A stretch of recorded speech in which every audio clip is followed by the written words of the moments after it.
Howdy folks, and welcome back to the channel, welcome back to another short but I think important advanced tutorial episode for War in the East 2. And today I wanted to give you some tips and tricks on how to optimize your assault armies. Briefly to quickly recapitulate, assault armies do have a higher command capacity.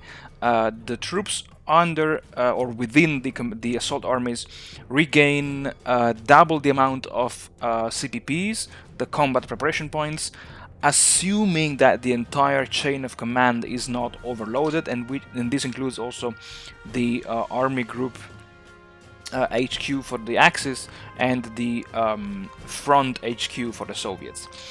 But let's say the downside of assault armies is that the troops there cannot build fortification levels beyond the level 1. But there is a, let's say, an escamotage, a way around it. Briefly, concerning assault armies, whenever you're attempting the grand campaign, one tip and trick that I can give you is to maybe on the second turn to reassign, to really exchange the motorized army corps of the assault armies with the canonical infantry corps taken from the, let's say, neighboring armies.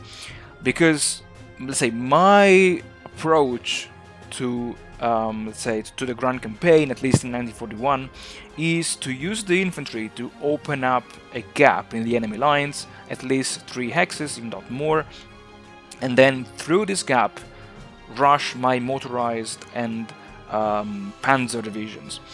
Now, because you need the infantry to opening the gap and also to fight to wipe out the surrounded enemy troops, in my opinion, it makes no sense to keep your panzer and motorized divisions within the assault armies, because their goal is just to flip the enemy hexes and, yeah, seal the pockets around the enemy troops. And they should not be fighting almost at all. They should just be used to, yeah, flip hexes and isolate enemy units. And therefore, I highly suggest that you try to exchange the motorized army corps with the infantry ones within your assault armies. In theory, yes, you could, let's say, remove the assault status from the Panzer Group HQ units, and then you could reassign the let's say the assault status to any non-Panzer Group HQ unit.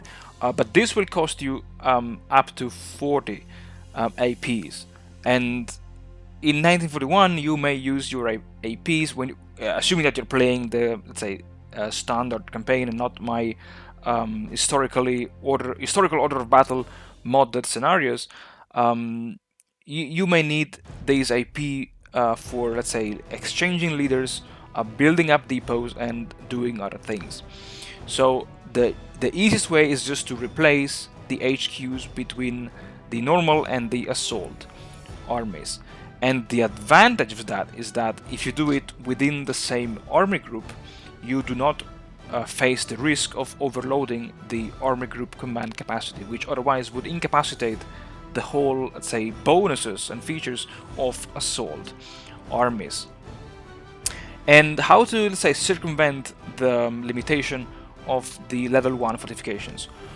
Well, this requires at least 40 APs. And let's assume that in your successful and brilliant grand campaign you have taken Leningrad, you have reached the outskirts of Moscow, you've taken Oryol, Kursk, maybe the Donetsk Basin, and even Rostov. And now you're, let's say, digging in and you're ready to face the Soviet winter counteroffensive. And you have your 4 assault armies in the field. Now, what do you do? Well, before winter, you have to remove the assault status from the, in this case, the Panzer Group HQs, so that all the units within the previously known as assault armies can and will level up the fortifications to level 3. And then on turn 28, assuming that you have 40 APs, you can reassign the assault status to your Panzer Group HQ units. I know this is kind of cheesy, but nobody has ever complained about it, so you can do it, and this is how you circumvent the Assault Armies limitation in terms of fortification levels.